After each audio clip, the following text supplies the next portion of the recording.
Trump could be indicted again today over the January 6th behavior.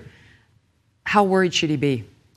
Well, here's what I would say about this Department of Justice. I'm pledged to end the weaponization of government. I think that they have weaponized these agencies in ways that really hurts the cause of freedom. And it's not just about one person. It's about, do we have a rule of law?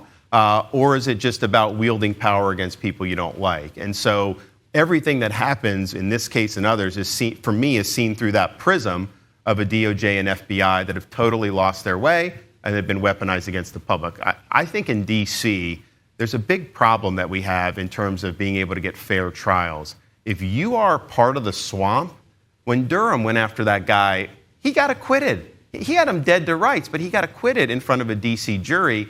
If you're not part of the swamp, man, they will nail you to the wall for jaywalking. One of the things I want to do and work with Congress is to give Americans the right to remove a case if they're charged in D.C. federally, remove it to their home judicial district, because I think you'd get a fairer jury pool. I mean, that's a 95% very liberal jury pool, and in a politically charged case, I don't think it's going to be fair, and that's an imbalance that we have where the swamp protects its own, so people are effectively immune because they can get acquitted in front of that jury. But then if you're challenging the swamp, man, they will nail you to the wall. Given your views on the weaponization of government, would you commit to pardoning him on any federal charges against him? Well, what I've said is very simple. I'm going to do what's right for the country. I don't think it would be good for the country to have an almost 80-year-old former president go to prison. So that's a yes. It just doesn't seem like it would be a good thing. And I look at Ford, pardoned Nixon, took some heat for it. But at the end of the day, it's like, do we want to move forward as a country, or do we want to be mired in these past controversies? And I think the public wants a fresh start. I think they want somebody that's going to focus on their issues. We've had a lot that's happened over the last 5 or 6 years. I get that. But going forward, we've got all these issues that we've got to deal with. But I've also said this on ending weaponization. We will wield the pardon power if normal Americans have been targeted unfairly. And what I'm going to look to see, was there a separate standard of justice applied? As soon as the election's over, we want people to apply who may have been treated dissimilarly, and then you can go and do that appropriately. And then the flip side of that is people that are connected to the swamp are going to be held accountable. They are not going to get a lower standard of justice. You said Trump should have done more on January 6th. Like what?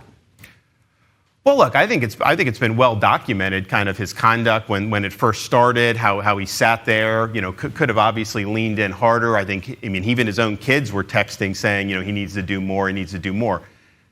Is that criminal, though? I mean, that's the thing when you talk about a grand jury and a potential criminal indictment. I mean, you can identify flawed conduct, you can criticize his conduct, but you have to find a statute that was violated. And I think one of the dangers of what Garland's doing in this is they may be taking statutes from Reconstruction era that was about making sure that freed slaves had civil rights, and they may apply that to Trump on that.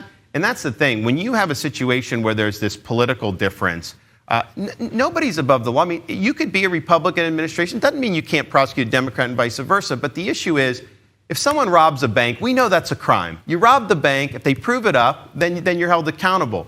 To take a statute like conspiracy against rights and try to shoehorn in his conduct on January 6th, that is what's going to cause people to say, well, wait a minute, you're doing it. Yeah. Do you see those dark spots in the mirror? You want help making them go away? Introducing the Dark Spot Corrector from Genucel, right in time for summer. The Dark Spot Corrector, with not one but 3 cutting-edge ingredients, goes to work fast to target sunspots, dark spots, liver spots, even old discoloration, both on your face and your hands. You can now enjoy your summer sun, beach, and barbecues without those spots with Genucel. And thanks to Genucel, you will see results, or you will see your money come back to you, no questions asked. So go to Genucel.com right now. Get your dark spot corrector with the new Genucel most popular package, now featuring summer essentials like the best-selling Ultra Retinol Moisturizer that has a powerful retinol alternative for safe use in the summer sun. Visit Genucel.com/MK60 for these amazing summer essentials and save over 70% off Genucel's most popular package. Free shipping, free returns, and excellent luxury skincare, all at 70% off. Genucel.com/MK60, GENUCEL.com/MK60. All orders include a mystery gift while supplies last. Hey, thanks so much for watching. If you like what you just saw, hit the subscribe button for more clips and full episodes.